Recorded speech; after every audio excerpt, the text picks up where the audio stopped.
इसीलिए तो नगर नगर बदनाम हो गए मेरे आंसू। इसीलिए तो नगर नगर डगर डगर बदनाम हो गए मेरे आंसू। मैं उनका हो गया कि जिनका कोई पहरेदार नहीं था। बात ऐसी करो जिसका आधार हो, जिसमें सिद्धांत हो और व्यवहार हो। चाचा ताऊ क्या कहूं मैं, कैसी कहानी बनाई, क्यों बनाई, ये बाद में आपको पता चलेगा। किससे मन की बात कहूं मैं, सुनने को तैयार कौन है, फुर्सत किसको कितनी है। लगे हुए सब अपने अपने, सबको अपनी अपनी है। बनकर मूक मेघ सा कब तक, बोलो वज्राघात सहूं मैं, किससे मन की बात। मैं हरियाणा के जितने विशेष करके जाट समाज और पश्चिमी उत्तर प्रदेश के जाट समाज, जो हमारे खाप पंचायतों के अध्यक्ष हैं, हमारे बुजुर्ग हैं, बड़े हैं, जो विशेष करके जिनके बच्चे पहलवानी करते हैं, उन सभी को मैं बृजभूषण शरण सिंह राम राम करता हूं। वैसे मेरा वीडियो बनाने का कोई इरादा नहीं था, लेकिन मुझे लगा कि मेरी बात भी आप तक पहुंचनी चाहिए, और इसलिए मैं बहुत तैयारी करके कोई वीडियो नहीं बना रहा हूं। अभी गाड़ी पर बैठा तो हमने कहा जरा अपनी बात मैं अपने बुजुर्गों तक पहुंचाऊं। एक कविता है,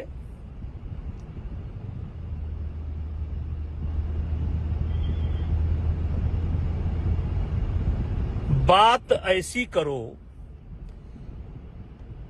जिसका आधार हो। बात ऐसी करो जिसका आधार हो, जिसमें सिद्धांत हो और व्यवहार हो। नारियल की तरह, नारियल की तरह हो कठिन ही भले, लेकिन अंतस में मीठा भरा प्यार हो। ताता ताऊ, चाचा ताऊ, आप फोन की डिटेल हो, कभी मैंने इनको फोन किया हो। और चाचा ताऊ, ये जो मेरे ही बच्चे मेरे ऊपर आरोप लगा रहे हैं, ये दिन भी नहीं बता पा रहे हैं कि कौन सा दिन था, कौन सा तारीख था, कौन सा समय था। चाचा ताऊ क्या कहूं मैं, कैसी कहानी बनाई, क्यों बनाई, ये बाद में आपको पता चलेगा। क्योंकि जो लड़ाई मैं लड़ रहा हूं, जिससे ये बीत चुके पहलवान नाराज हैं, ये लड़ाई मैं आपके जूनियर बच्चों के लिए लड़ रहा हूं। इनको सब मिल चुका, द्रोणाचार्य, पद्मश्री, अर्जुना अवार्ड, लेकिन जो गरीब परिवार बच्चे, विशेष करके हरियाणा, जो बच्चे ओलंपिक का सपना लेकर के चल रहे हैं, जिन बच्चों का भविष्य बनाने के लिए परिवार अपनी जरूरतों के कटौती करके कर्जा लेकर बादाम और घी का इंतजाम कर रहा है, मैं उनसे कहना चाहता हूं, ये लड़ाई आपके बच्चों की है। हम ये नहीं कहते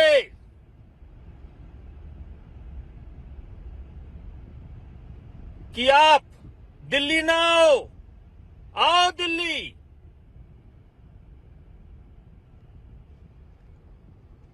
जो दिल में आपके आए वो करो, लेकिन इतना जान लो, मैंने पहले दिन कहा था, इसीलिए तो नगर नगर बदनाम हो गए मेरे आंसू, इसीलिए तो नगर नगर डगर डगर बदनाम हो गए मेरे आंसू। मैं उनका हो गया कि जिनका कोई पहरेदार नहीं था। बदलो भी आलोचक कैसे करते दर्द पुरस्कृत मेरा। मैंने जो कुछ गाया उसमें करुणा था, सिंगार नहीं था। चाचा ताऊ, हमारी बात मत मानो।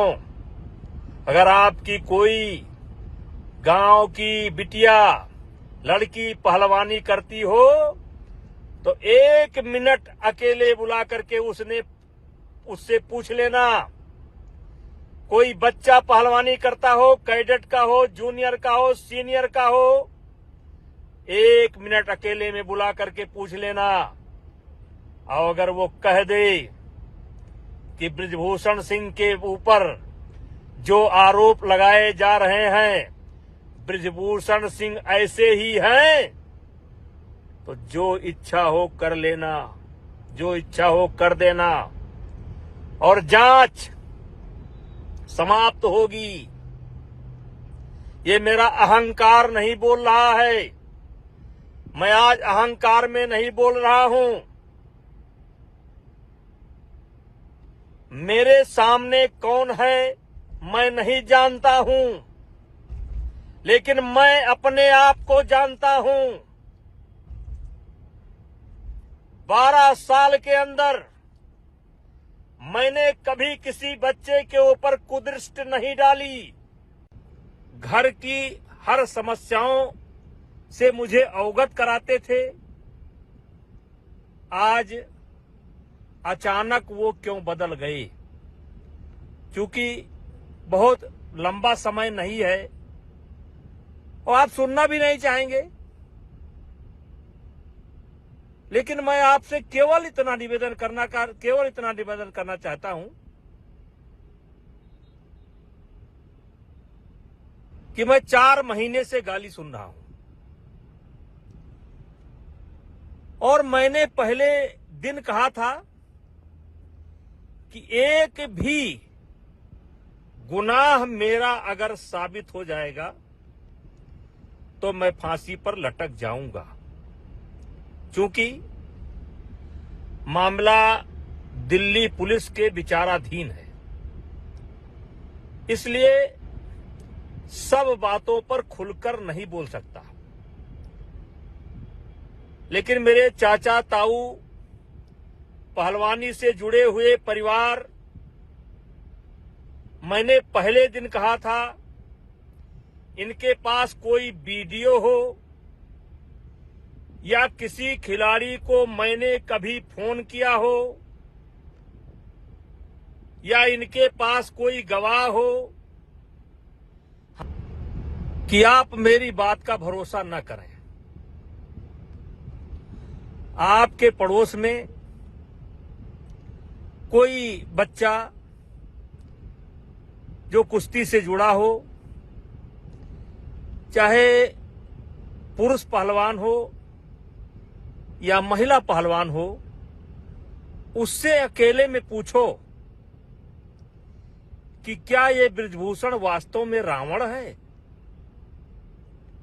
पूछो कि क्या ये दुराचारी है? इन 2-3 पहलवानों, 4 पहलवानों, 6 पहलवानों, 10 पहलवानों को छोड़ करके पूछो कि 11 साल के अंदर मैंने देश की कुश्ती के लिए क्या क्या नहीं किया, और आज जो अचानक जिनके लिए मैं बहुत खराब हो गया, जो पहले मेरे घर आते थे, मेरा पांव छूते थे, अपने मेरे विद्यार्थी जीवन का शुरुआत या राजनीति की शुरुआत, जो आरोप मेरे ऊपर लगे हैं, इसी का विरोध करने से मैंने राजनीति शुरू कर दी थी। लेकिन वाह, कबीर दास की उल्टी माया, बरसे कंबल भीजे काया। मतलब कंबल बरसात कर रही है और पानी भीग रहा है। मुझे सिर्फ एक बात कहना है कि पैसा फेंका हुआ पत्थर वापस नहीं आता है। ये क्यों कर रहे हैं, ये बताने का समय नहीं है। लेकिन महीना बाद, 2 महीना बाद, 3 महीना बाद,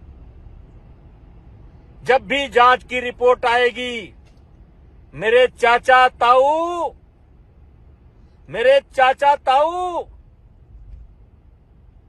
कहीं ऐसा ना हो कि आपको पछताना पड़े। अब मेरी उम्र 65 साल की हो गई है। मैं दुनिया का हर सुख दुख देख चुका हूं। अभी कुछ मुझे देखना शेष नहीं है। इन्होंने मेरे ऊपर इल्जाम नहीं लगाया है। इन्होंने हिंदुस्तान की जो देवी स्वरूप पहलवान है, उनके चरित्र पर इल्जाम लगाया है। चाचा ताऊ, इनके साथ नहीं हुआ, दूसरे के साथ हुआ, फिर इनके साथ हुआ, फिर 100 के साथ हुआ, फिर 1000 के साथ हुआ। इन्होंने हमें नहीं बदनाम किया है, इन्होंने हमारी महिला खिलाड़ियों को बदनाम किया है।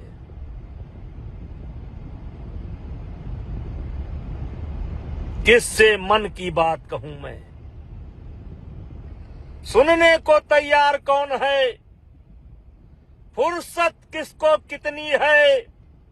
लगे हुए सब अपने अपने, सबको अपनी अपनी है। बनकर मूक मेघ सा कब तक, बोलो वज्राघात सहूं मैं, किससे मन की बात कहूं मैं? और मैं मानता हूं कि प्रियंका जी, जिस दिन सच्चाई निकल करके आएगा, आपको सबसे ज्यादा गुस्सा बृजभूषण सिंह पर नहीं आएगा, भारतीय जनता पार्टी पर नहीं आएगा। आपका सबसे ज्यादा गुस्सा भूपेंद्र हुड्डा पर आएगा, दीपेंद्र हुड्डा पर आएगा, जिन्होंने राजनीति के लिए इन बच्चों का इस्तेमाल कर लिया। और भूपेंद्र हुड्डा जी, आपसे भी मैं कहना चाहता हूं कि आप भी जब भी पार्लियामेंट के अंदर मुझे मिले हैं, मैंने आपका पैर छुआ। दीपेंद्र हुड्डा को हमने चुनाव हराया, लेकिन कभी उनके सम्मान में कमी नहीं की। एक जिम्मेदार नेता हुए, जिम्मेदार प्रदेश के मुख्यमंत्री, पूर्व मुख्यमंत्री रहते हुए भी आप मुझको नहीं समझ पाए। और फिर हरियाणा की जनता से, हरियाणा के खाप पंचायत के बुजुर्गों से, पहलवानों से कहना चाहता हूं, ये कैसा आरोप है? न दिन है, न तारीख है, न फोटो है, न वीडियो है, और उसके बाद भी मैं गाली सह रहा हूं। मैंने क्या क्या नहीं किया है, क्या क्या नहीं किया है। चाचा ताऊ, मैंने किसी गरीब लड़की के मजबूरी का फायदा नहीं उठाया है। मैंने गरीब बच्चों की मदद की है। मैंने किसी के साथ अलग से फोटो नहीं खिंचाया है। आपकी माताएं, बहनें, बेटियां, आप पूछो कि कई ऐसे बुजुर्ग महिलाएं जो 90 साल की हैं, जब अपने बच्चियों के साथ जाती थीं, तो मैं उनको, बुजुर्ग माताओं को अपने बगल में बैठाता था और सारे हिंदुस्तान को उदाहरण देता था। देखो, ये बूढ़ी मां आई है, ये अपनी नाती को साथ लेकर के आई है, अपने बेटे को साथ लेकर के आई है। अगर चाहते हो कि देश की कुश्ती आगे बढ़े, देश का खेल आगे बढ़े, तो इस हरियाणा की बूढ़ी मां से आशीर्वाद लेने का काम करो और इसके नक्शे कदम पर चलने का काम करो। ठीक है, आनंद है, गाली दीजिए, लेकिन एक बात हाथ जोड़ करके कहना चाहता हूं। महीना, 2 महीना, 3 महीना, 4 महीना, 5 महीना बाद जब भी जांच पूरी होगी, मैं आपके खाप पंचायत में आऊंगा और आप जूते से मार मार करके, अगर मैं गुनाहगार हूं तो जूते से मार मार करके मेरे जीवन के लीला को समाप्त कर देना। चाचा ताऊ, किसी स्वाभिमानी आदमी के चरित्र को मार दो, वो आदमी स्वयं मर जाएगा। आज यही हो रहा है, जिसके लिए मैंने सब कुछ किया, अपना सब कुछ दांव पर लुटा दिया। चाचा ताऊ, भारत की कुश्ती बढ़ाने के लिए मैंने कम से कम अपने जेब से 25-30 करोड़ रुपया खर्च करने का काम किया है। इन्हीं खिलाड़ियों से पूछो, जब ये जाते थे, विशेष करके कैडेट और जूनियर के खिलाड़ी जब कभी विदेश में जाते थे, तो मैं पहले ही बता देता था, जो गोल्ड मेडल लाएगा उसको $200 दूंगा, जो सिल्वर लाएगा उसको $150 दूंगा, जो ब्राउन लाएगा उसको $100 दूंगा। नहीं होता था, ये मेरा स्वयं के तरफ से होता था। अचानक सब कुछ बदल गया जब मैंने एक नियम बनाया कि नेशनल में आना है, कैंप में आना है, तो नेशनल खेलना पड़ेगा, ओपन नेशनल खेलना पड़ेगा। अगर नहीं खेलोगे तो मेडिकल सर्टिफिकेट देना पड़ेगा। मेरे चाचा ताऊ, कॉमनवेल्थ की ट्रायल देख लो। अगर इन हीरो पार्टी को विशेष सुविधा ना दी गई होती, तो आज इनके पास कॉमनवेल्थ का मेडल न होता। और मैंने महसूस किया कि अब नीचे के बच्चों को ऊपर लाना है, तो ये जो अस्त विशिष्ट स्वाभिमानी, जिनको सब मिल चुका, इनको कोई नियम में छूट नहीं दूंगा।